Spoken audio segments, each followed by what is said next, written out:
So this family voted for Donald Trump, and now they find themselves in dismay, in regret, in confusion. They say Donald Trump has betrayed them. They feel betrayed after ICE agents detained their son.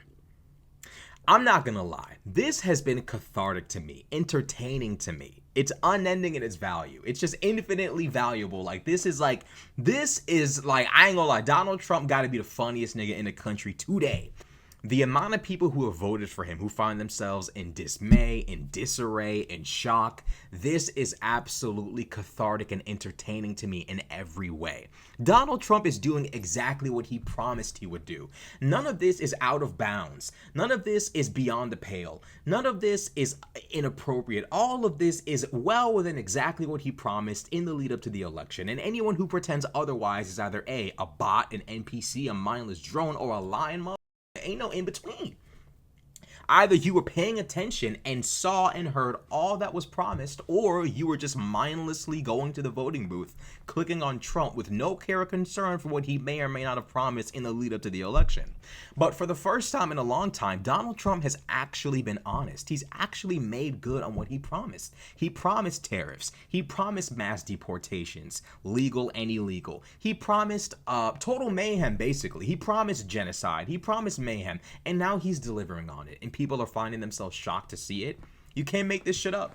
So a Trump voting family now feels betrayed after Donald Trump's ICE agents detained their son. Two people who voted for Donald Trump in the 2024 election have since said they feel betrayed by the president after their son was detained in Georgia. Argentine-American couple Martin Verdi and Deborah Ray told the Atlanta Journal-Constitution they felt let down by the administration after their son, Augustine Gentile, 31, a green card holder, was sent to Stewart Detention Center in South Georgia. With roughly 1,700 detainees, the center is the country's second largest immigration jail. Newsweek reached out to the Department of Homeland Security and CoreCivic, the company that operated Stewart Detention Center, for a comment. I'm sure they didn't receive a comment. Why it matters. Trump has made immigration a key priority of his second administration. He has vowed to crack down on border security, carry out mass deportations, and end federal benefits for those entering the country. His administration is also targeting people with green cards, despite the fact that green cards equate to lawful permanent residency. In April, U.S. Citizenship and Immigration Services posted on X that a green card holder's stay in the country is not guaranteed and could be revoked if they are deemed a threat to national interests. And by national interests, they mean racial and ethnic homogeneity, blood purity of the white race, things of that nature. They're not actually talking about literal threats to national security. They're talking about racial and ethnic and cultural purity. That's what they're talking about. That's what this guy is a threat to. It's America's racial purity.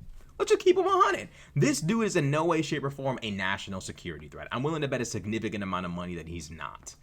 He's just a brown guy who happens to hold a green card who's from Argentina. There's not much else to say here. Now, meanwhile, the detention this year of Mahmoud Khalil, a lawful permanent resident and activist, sparked outrage among immigrant advocates. The administration justified the detention under a statute that allows deportation based on potentially serious adverse foreign policy consequences. What the fuck does this even mean? I'll tell you what it means. What it means is if you are brown, Arab, from outside of the country, studying here, and you have a negative opinion about Israel, yo ass might get arrested and yo ass might never get out. I gotta say this. After this MAGA shit is over, there needs to be a very serious reevaluation of our relationship with the state of Israel. Very serious reevaluation, because the state of Israel's underlings and henchmen in the United States have been collaborating with the Trump administration to arrest individuals from abroad who have negative opinions about Israel. Now, I would prefer if Israel kept its own national security concerns to itself. You don't see Ukraine and Biden working together to arrest Tucker Carlson or anyone who had a negative opinion about Ukraine. Israel is overstepping its boundaries in ways that we just can't let go. This cannot just be reconciled with. This can't just be, oh, well, you were kind of heated, but we forgive it. We forgive this. This is embarrassing and humiliating. The idea that kids from abroad can't come here and study and have an opinion without being arrested and sent to God knows where. Israel is embarrassing this country. The idea that they can't do that is embarrassing and humiliating, and Israel is embarrassing and humiliating this country. That's just the reality of it. They are humiliating this nation by working in tandem with the Trump administration. And the reality is this: although the pro-Palestine crowd tried to help this fuck nigga win and succeeded in helping him win, the pro-Israel crowd is actively aiding and abetting his complete dissolving of America's rule of law, of America's due process. All of these things that we hold near and dear as a Western country, a nation built on Western values and Western civilization, the concept of innocent until proven guilty, the concept of due process and rule of law. Israel, in tandem with its henchmen and underlings in the States, are working with the Trump administration to dissolve all of those things for their own personal benefit. They don't care if this negatively affects actual, Americans. They don't care if this affects people born here with generations going back. They don't care. All they care about is whether or not their national security interests are being acknowledged and bolstered and taken care of by the United States. And if that means randomly arresting college students and embarrassing the United States and bringing shame upon our national image, then Israel seems to be perfectly fine with that. And I'm sorry, but anybody who poses a threat to America's national security bothers me. The pro-Palestine crowd tried it, and it looked like they kind of succeeded. And now the pro-Israel crowd is very clearly making it clear that American national security takes second place to Israel's national security. And we ain't vibing with that. I'm not vibing with that. America comes first. I hate to sound like one of them America, but let's just keep it 100. So that's what I got to say about that. But the reality is, as it pertains to this issue of this Argentine individual, being arrested, the reality is this individual is being arrested because he's brown. That's the reality of it. They even confiscated his green card. They took it from him. They knew he was here legally, and they took the green card from him. DHS officials confiscated his green card and Argentine passport and directed him to report to a Customs and Border Protection office in Raleigh, North Carolina, where he lives.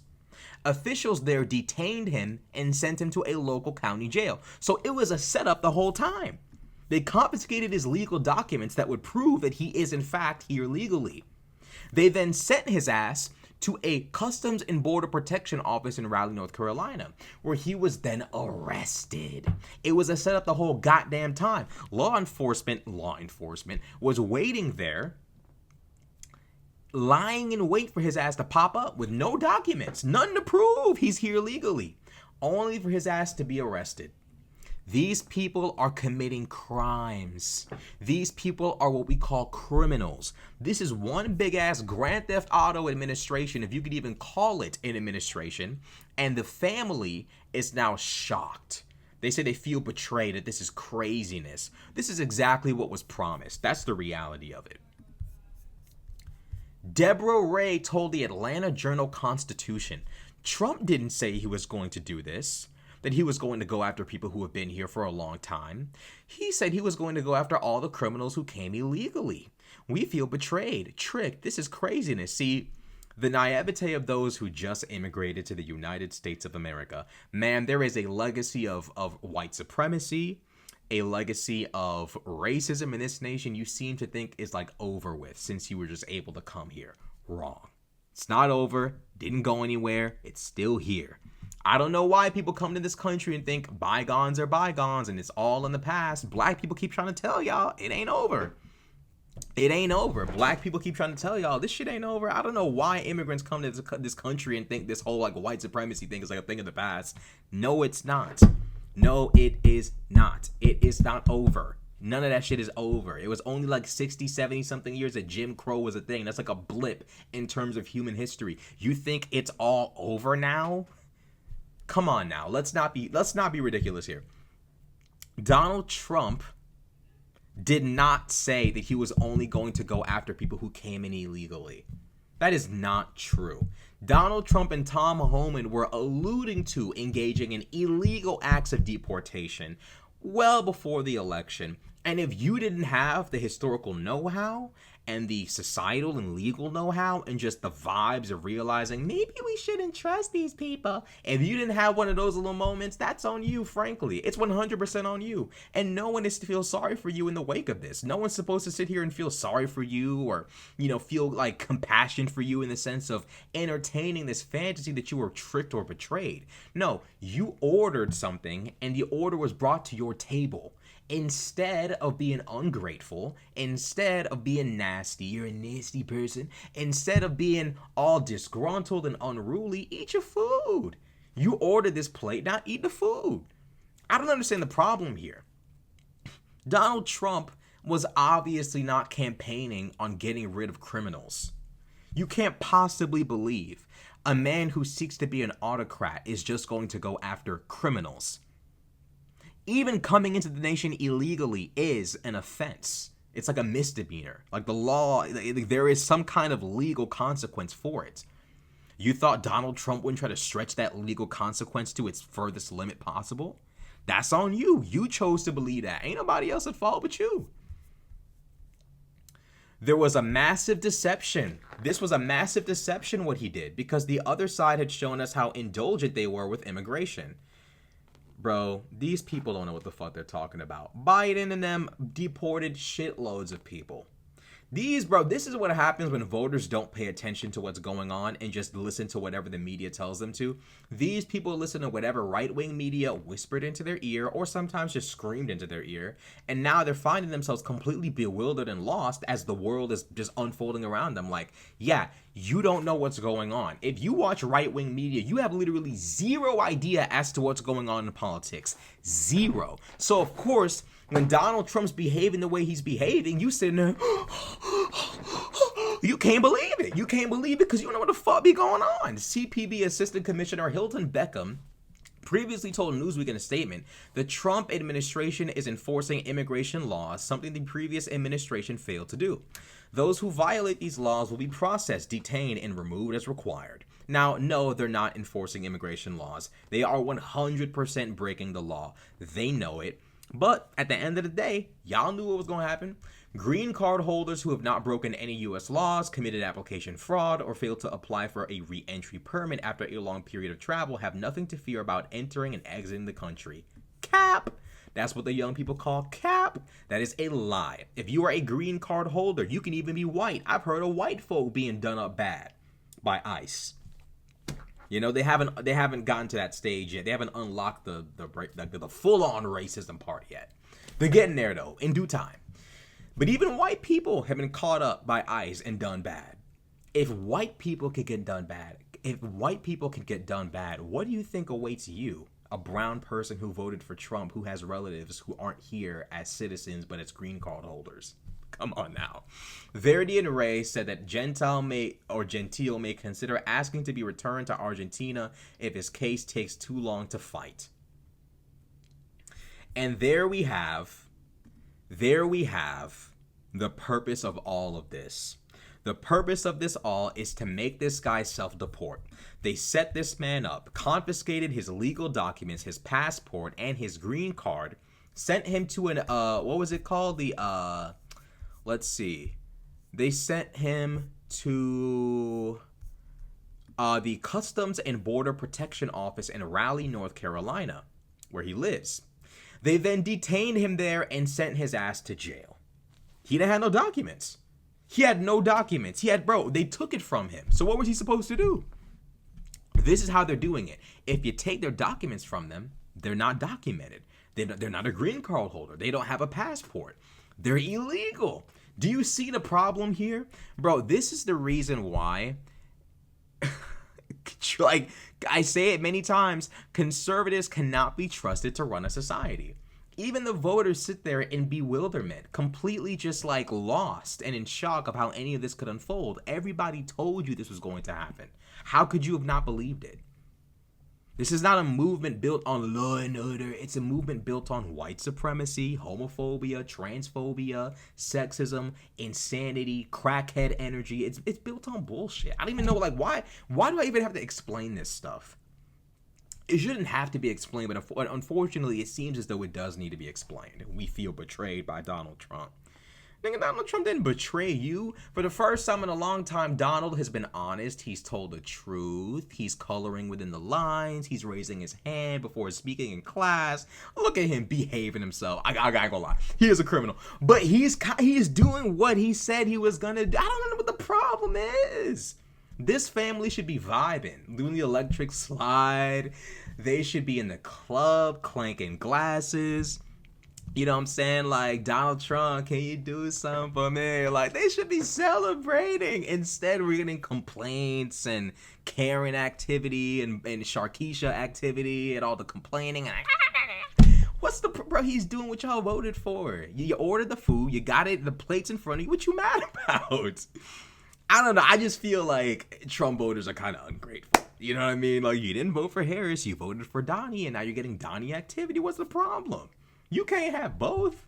No. See, the problem is, they want IHOP and Waffle House at the same time. You got to pick a location. You can't just do both. Well, you kind of... I ain't gonna lie. IHOP does have waffles. But the point is, see, what they want is Democratic policy with Republican racism. Don't work like that. See, they want progressive policies for themselves, while regressive policies for others.